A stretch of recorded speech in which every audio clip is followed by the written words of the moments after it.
It took me years to start a YouTube channel, and I'm certain I'm not the only one. Today, I'm going to discuss some frameworks of thinking that helped me get over my fear of putting myself out there. And this has really helped me hone in on what I need to focus on and block out any self-doubt that has held me back for so many years.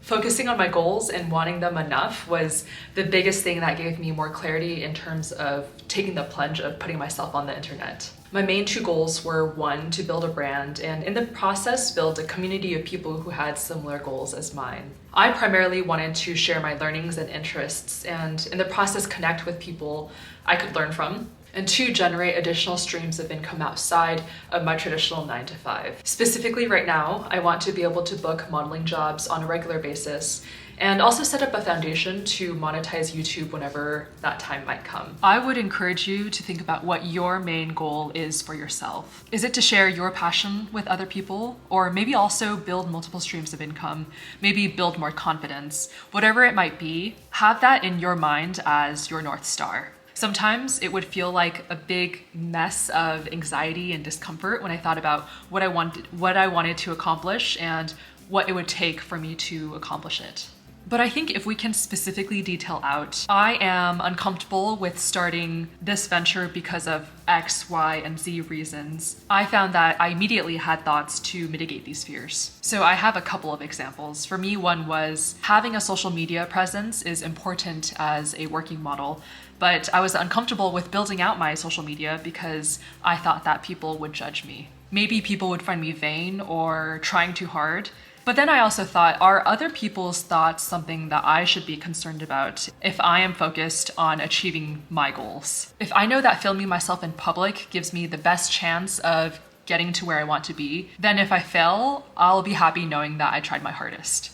Another discomfort I had was I was uncomfortable starting YouTube because I didn't know if putting out one video a week was sustainable for me. Coming up with interesting ideas, scripting, filming, and editing seemed like a lot of work on a weekly basis. I was concerned that I wouldn't have time to sleep and have a social life and keep myself healthy, but I told myself to try and actually figure out how much time this process would take. And once I did, I realized that it was very manageable. So yes, defining my discomforts was really helpful for me because if the things that I was anxious about actually happened, if for example, people stared at me in public as I was filming a reel or a TikTok, in my mind, I could say it doesn't matter because this is what I have to do to build my brand so that I can get a chance at booking my goal clients. Or if anyone ever left a weird comment, I would think it doesn't matter because me uploading my videos means that I'm building out my brand, which means that I'm one step closer to building out multiple streams of income. All of this is part of the process, and this is the process I chose for myself. Keeping an eye on the goal when the going gets uncomfortable can help us refocus on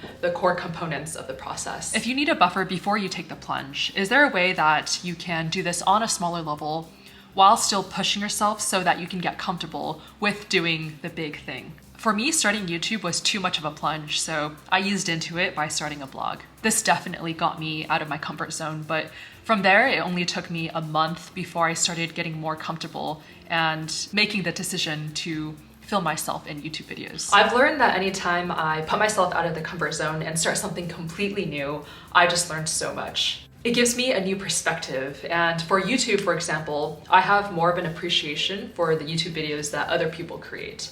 It's almost like I am mindfully watching, and I appreciate all of the little edits that other people make because I know how long it probably took for them to make those edits. Watching these videos gives me more inspiration, and it's nice to use my brain in a little bit of a different way, where now I'm thinking about ways where I can script these videos, ways that I can keep people's attention, and so on. This leads me to my next point, which is the sooner we start, the more information we have. The earlier we start something, the earlier we realize whether or not this is the right path for us. And if it's not, we can quit earlier and then move on to our next project or hobby earlier than we would have if we had started a few months later. If, on the other hand, this is something that we want to stick with, then we would have had a whole extra 6, 12, however many months ago that we started under our belt. Also, just because we start doesn't mean we have to continue it. I think there's a lot of courage in trying something, realizing it doesn't serve us, and taking a step back so that we could focus our energy somewhere else. What can be helpful is having a specified set of kill criteria, which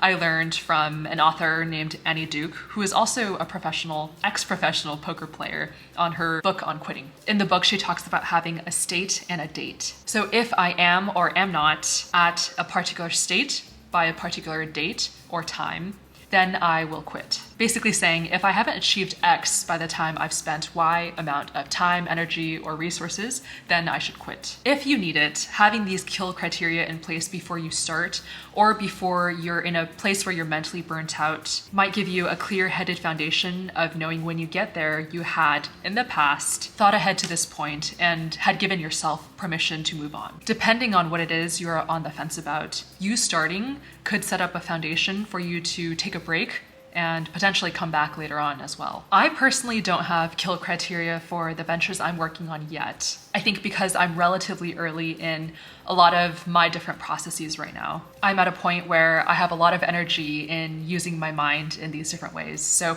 I'm still enjoying them. If I can sense I'm starting to get burnt out, that's probably when I'll start thinking about my kill criteria. I knew going in that YouTube was going to be a long haul thing for me.